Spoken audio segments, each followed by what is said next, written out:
বিসমিল্লাহির রহমানির রহিম।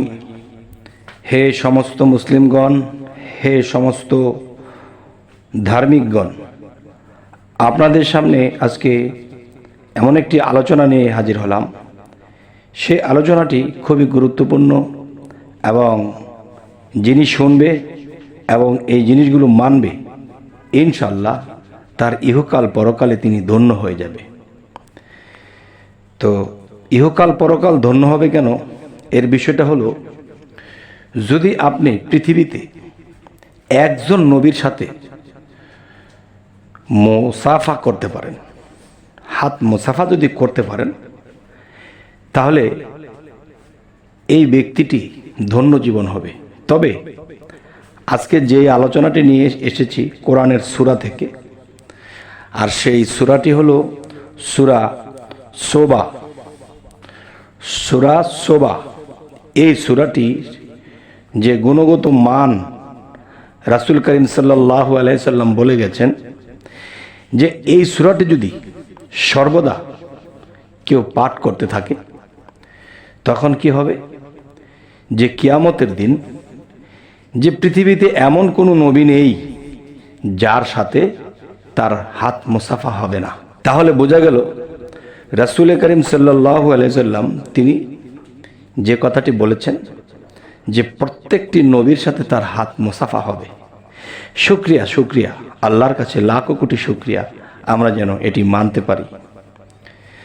তবে হে জগতবাসী, আমাদের মুসলমান ধর্মের মধ্যে আমরা থেকে একটা কথা ভাবি বা বলি যে আমাদের ধর্মই শ্রেষ্ঠ। কিন্তু আমাদের ধর্ম শ্রেষ্ঠ, তাহলে আমাদের ধর্মর কথা যদি আমরা বলি, তো কেউ যদি জিজ্ঞাসা করে যে আপনার ধর্ম কি, বলে ইসলাম ধর্ম। আবার কেউ জিজ্ঞাসা করে সে বলেছে মুসলমান ধর্ম। তাহলে মুসলমান আর ইসলাম কিন্তু এক জিনিস নয়। যেমন মুসলমান অত আত্মসমর্পণ, তো আত্মসমর্পণ যেদিন আমি করব সেদিন আমি মুসলমান হলাম। আরেকটি বিষয় হলো ইসলাম। ইসলাম অর্থ শান্তি। তাহলে এই শান্তিটি অবশ্যই আসবে যখন আমরা আত্মসমর্পণ করব আল্লাহর কাছে। আচ্ছা, এটা কিন্তু আমাদের ধর্ম, মুসলমান ধর্ম কিংবা ইসলাম ধর্ম।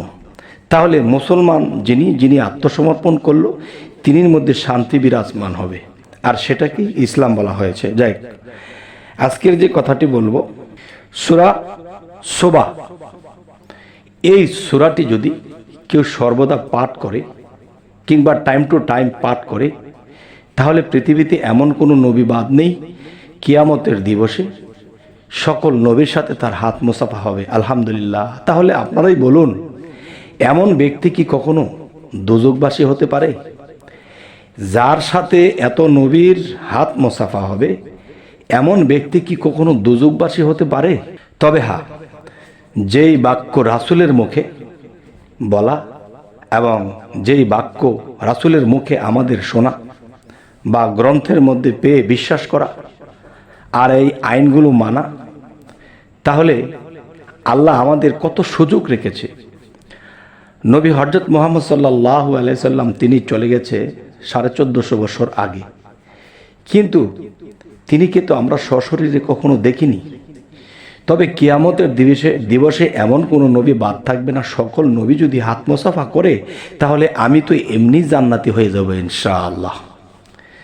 তবে হে জগতবাসী, আজকের এই সূরাটি নিয়ে কেন আসলাম, যেন যারা মুসলমানের মধ্যে থেকে যারা ইবাদত ঠিকমতো করছে না বা অবহেলায় করছে না বা সময়ের অভাবে করছে না বা আল্লাহর প্রতি প্রেমিক জিনিসটা কমে গেছে, করছে না, যার ফলে তাদের মনটা কেমন জানি হয়ে গেছে, আগের মতো ইবাদত হয় না।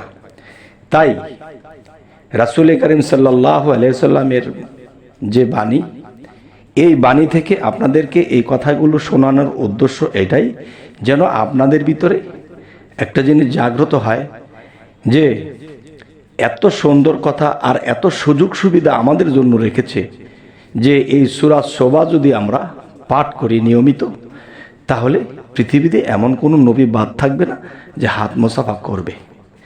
তাহলে একজন নবীকে দেখলেই তো দোজখ হারাম, তাহলে এমন কোনো নবী বাদ থাকবে না। শুকরিয়া আল্লাহর কাছে, লাখো কোটি শুকরিয়া। আচ্ছা, রাসূল করিম সাল্লাল্লাহু আলাইহি সাল্লাম আরও একটু বলে গেছেন, সে কথাটি হলো এই সূরাটি নিয়মিত পাঠ যিনি করবে তিনি সৌভাগ্যশালী, তিনি পৃথিবীতে এবং আখিরাতে তিনি সৌভাগ্যশালী হবেন। আচ্ছা, আরও কিছু কথা বলা হয়েছে, যে ব্যক্তি 10 বার এই সূরা পাঠ করবে, সূরা সবা, যে ব্যক্তি 10 বার এই সূরা পাঠ করবে সে ব্যক্তি সর্বপ্রকার বালা মুসিবত বিপদ আপদ হইতে মুক্ত থাকিবে। আচ্ছা, পৃথিবীতে সামান্য কোনো বিপদ আপদ কোনো সমস্যা হলেই মাথা নষ্ট হয়ে যায়, কি থেকে কী করবো, আল্লাহর ইবাদত করতেও ভুলে যাই, আল্লাহর নাম ভুলে যাই। এরকম বিপদ আপদ থেকে, এরকম বিপদ আপদ সামনে পড়ে গেলে তো আমাদেরকে এমন সুযোগ সুবিধা দেওয়া হয়েছে। আরও একটি কথা বলা হয়েছে, দুনিয়াতে চলতে গেলে আমাদের শত্রু থাকে। দেখা গেছে ফ্যামিলিতে শত্রু থাকতে পারে, দেখা গেছে সমাজে থাকতে পারে, দেখা গেছে আমাদের এরিয়ার মধ্যে থাকতে পারে। এখন একজন শত্রু যদি শত্রুমি করে তখন কিন্তু সেই মানুষটির শান্তি নেই, চলাফেরা, খাওয়া, চাকরি করা, ব্যবসা করা, কোনো দিকেই শান্তি নেই। তাই সূরা সাবার কথা বলা হয়েছে যে এই নিয়ম পালন করব যখন, যে প্রতিটা নবীর সাথে তো হাত মোসাফা হবেই। তবে এই কথাটি অনেকেই অবিশ্বাস করতে পারেন যে এটা কি সম্ভব। দেখেন, আল্লাহ চাইলে সমস্ত কিছুই সম্ভব, যেহেতু এটা রাসূলের বাণী।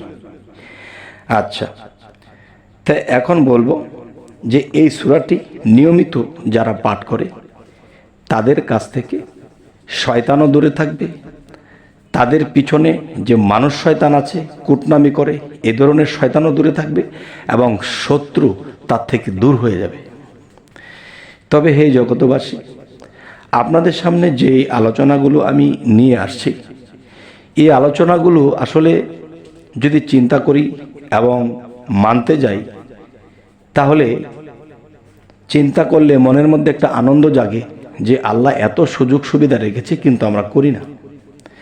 আমরা কখনো শত্রুর প্রবঞ্চনায় পড়েও চিন্তা করি আল্লাহ আমাকে দেখলো না, এত এত শয়তান, এত এত শত্রু আমার পিছনে লেগে গেছে, আল্লাহ আমাকে দেখলো না। কেন?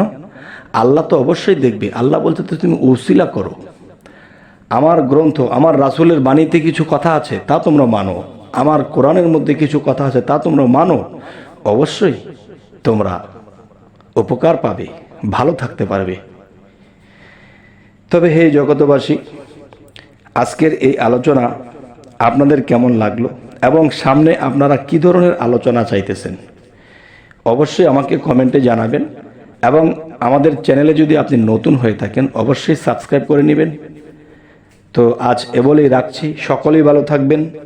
আল্লাহ হাফিজ।